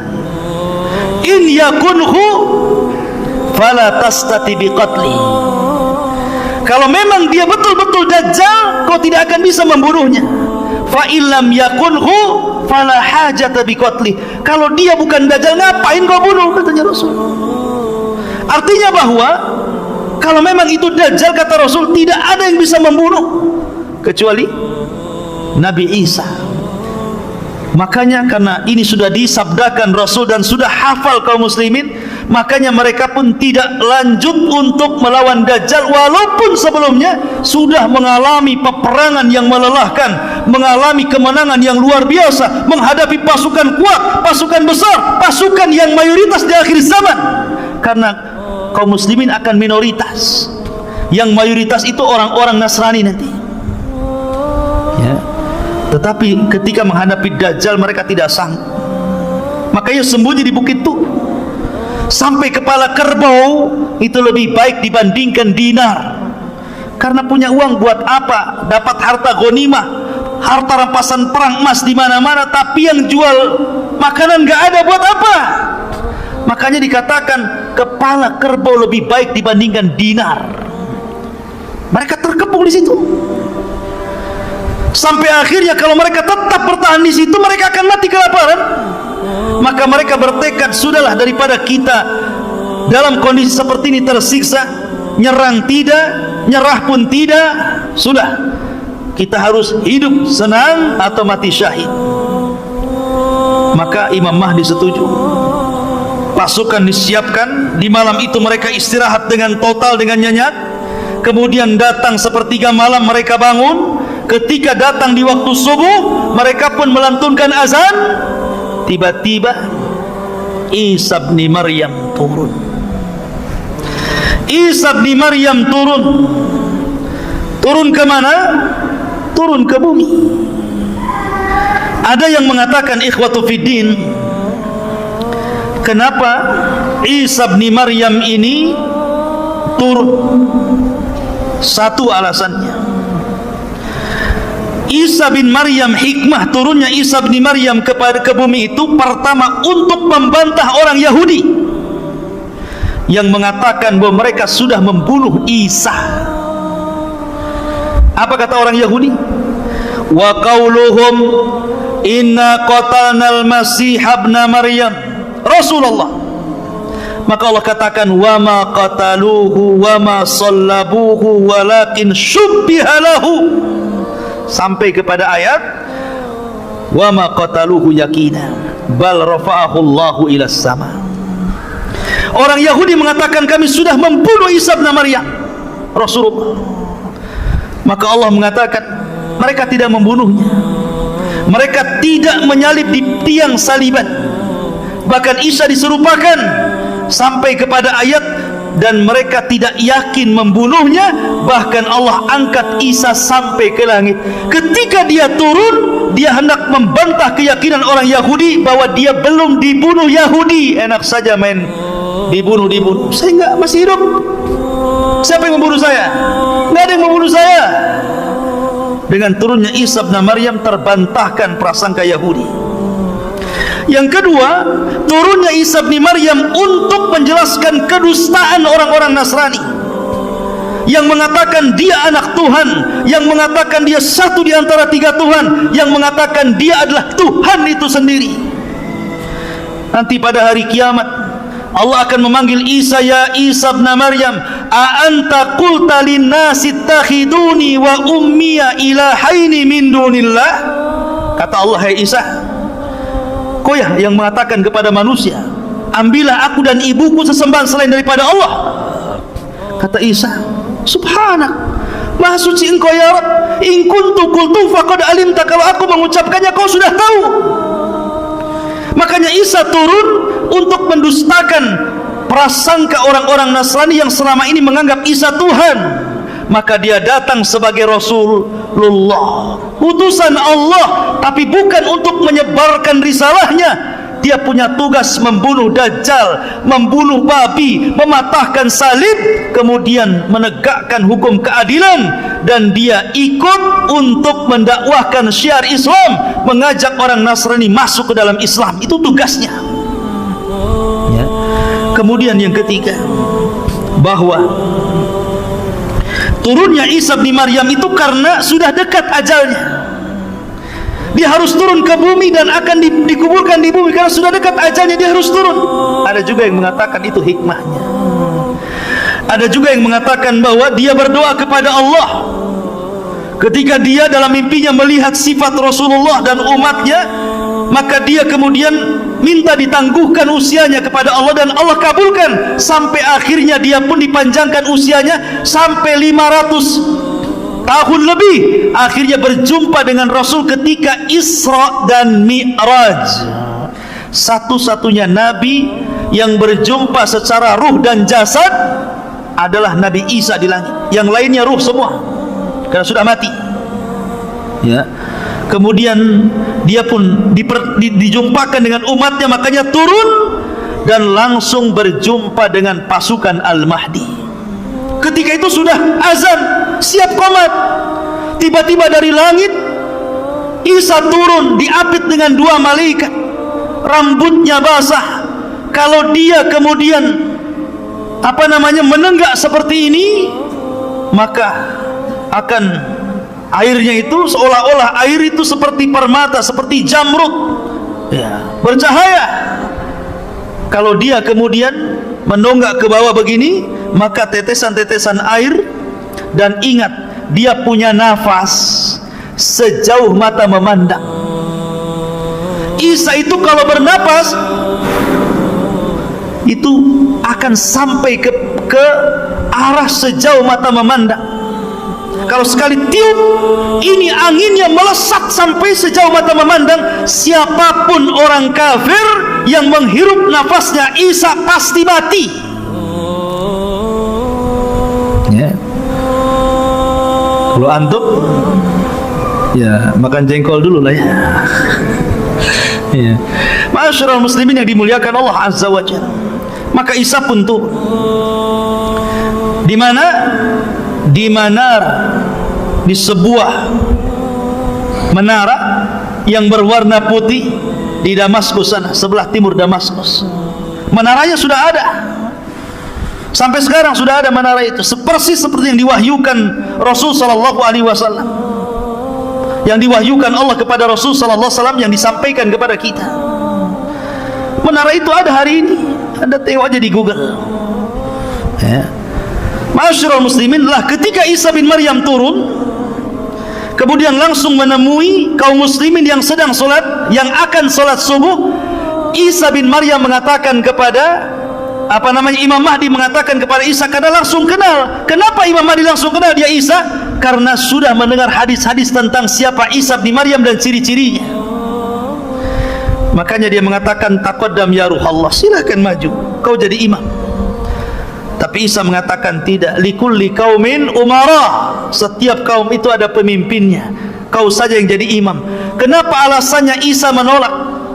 Isa malah kemudian menjadi makmum dan Imam Mahdi menjadi imam. Bukan berarti Imam Mahdi lebih mulia dibandingkan Isa, tidak. Isa jauh lebih mulia dibandingkan Imam Mahdi. Dia seorang Rasul, dia seorang Nabi, dia Nabi yang paling masyhur dari Nabi-Nabi yang akhir dari Nabi-Nabi Bani Israel. Ya. Tapi kenapa dia kemudian tidak mau jadi imam dan jadi makmum?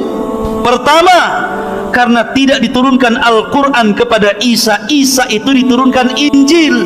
Tidak mungkin imam pakai Injil, pakai Quran lah, ya kan?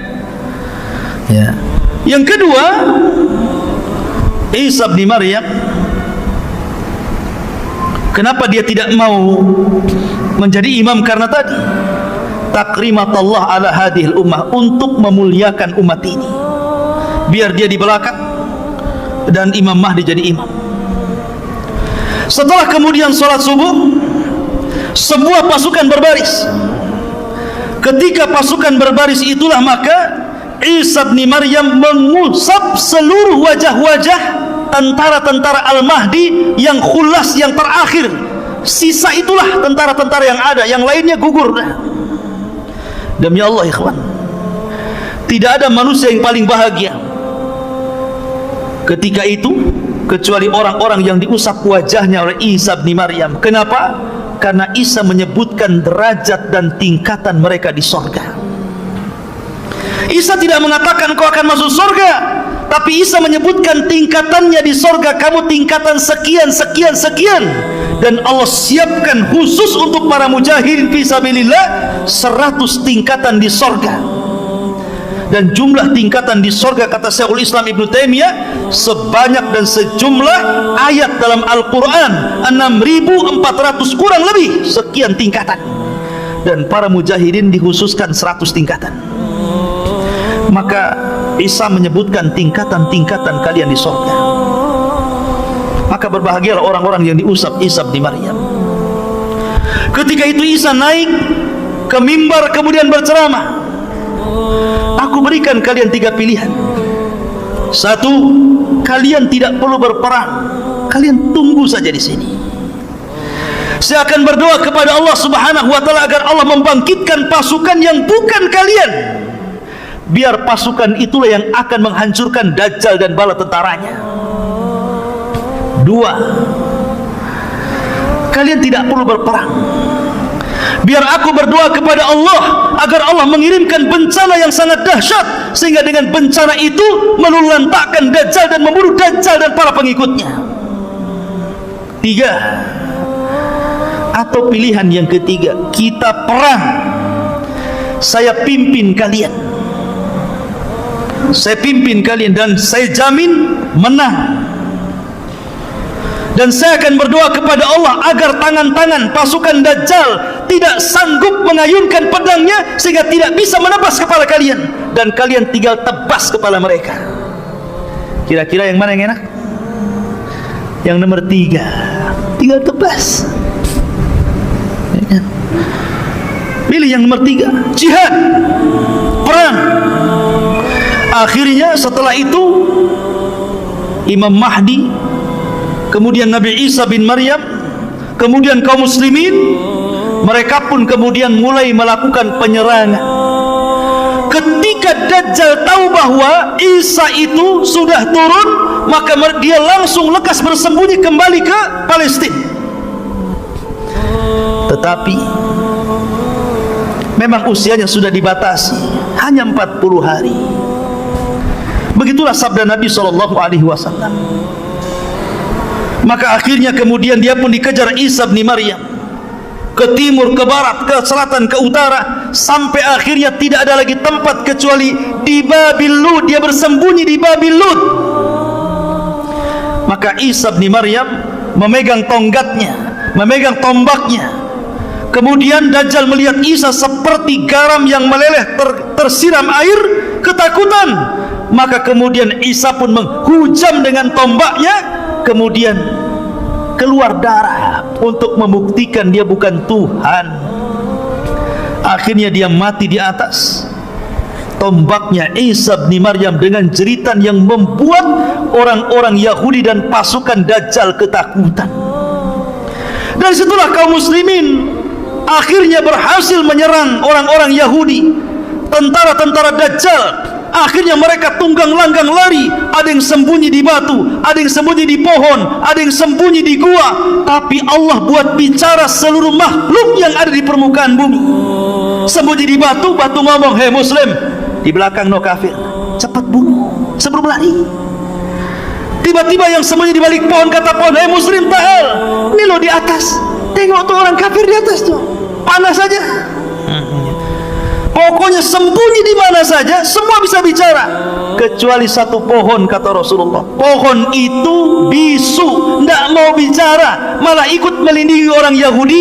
Namanya pohon Gorkot, yang konon katanya orang Israel sudah menanam pohon Gorkot ini dan sudah tinggi. Sayangnya tahun berapa saya lupa, pernah kebakaran tuh hutannya, karena dikirim layang-layang oleh orang Palestina yang taruh apa namanya, taruh api. Jadi tidak pakai bom, ngirim layang-layang, kasih api, layangnya terbang masuk hutan, kebakaran sampai ke Kalimantan. nggak ada kaitan Israel sana Kalimantan sini ya. Ma'asyiral muslimin yang dimuliakan Allah Azza wa Jalla, artinya bahwa hal ini sudah diberitahu oleh Rasulullah. Berarti orang Islam tahu kalau seandainya orang Yahudi itu berada di pohon Gorkot, sehingga mereka bisa mengejar karena sudah ada beritanya kan.